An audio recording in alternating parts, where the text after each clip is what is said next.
Ama naming makapangyarihan. Alas 4:30 na madaling araw kanina nang simulan sa Quirino Grandstand ang morning prayer bago ang traslasyon ng itim na Nazareno. Dinaluhan niya ng nasa 250,000 na mga deboto ng poon.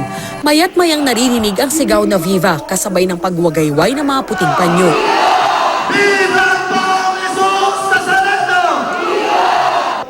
Kasunod nito, pinaluhod na ang mga ihos at ang balangay para sa panunumpa sa poon. Ilang sandali pa, ibinaba na ang itim na poon ng Nazareno mula sa entablado. Muntikan pa itong mahulog pero naisakay din kalaunan sa andas.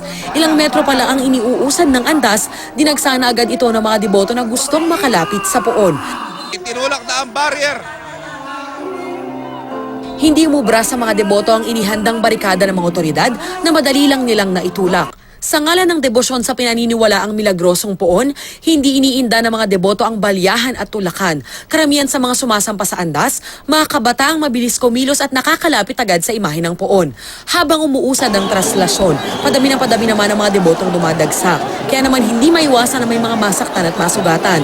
Sa unang 15 minuto nga ng traslasyon, kaliwat ka ng mga sugatan ng itinakbo sa medical station sa tapat ng MPD Station 5. Karamihan sa kanila, may mga sugat sa siko, braso, tuhod at paa.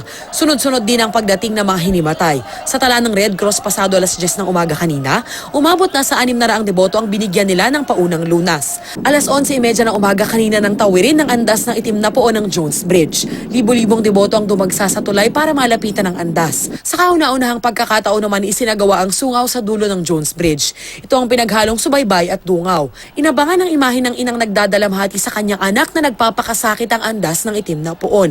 Iba pa ang sungaw sa isasagawang dungaw mamayang gabi sa San Sebastian Church. Sa tala ng pulisya pasado alas 11 kanina, lampas 200,000 deboto ang nakiisa sa traslasyon sa bahagi ng Jones Bridge. Hindi pa kasama dyan ang nasa 100,000 deboto na nakapwesto naman sa Quiapo Church. Mayroon ding 100,000 deboto sa Dasmariñas Bridge, habang nasa 25,000 deboto sa Loton PCP Station. Debosyon ng Poong Jesus Nazareno, hinirang at pinili upang maging lingkod niya ang tema ng traslasyon ngayong taon.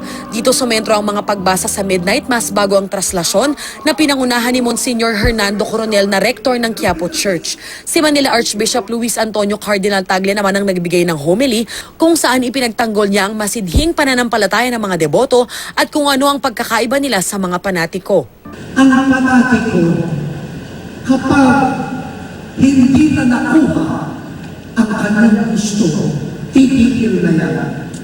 Pero ang deboto, dahil nagmamahal, mananatiling tapat, may nakukuha man siya o wala. Darlene Kai, GMA News.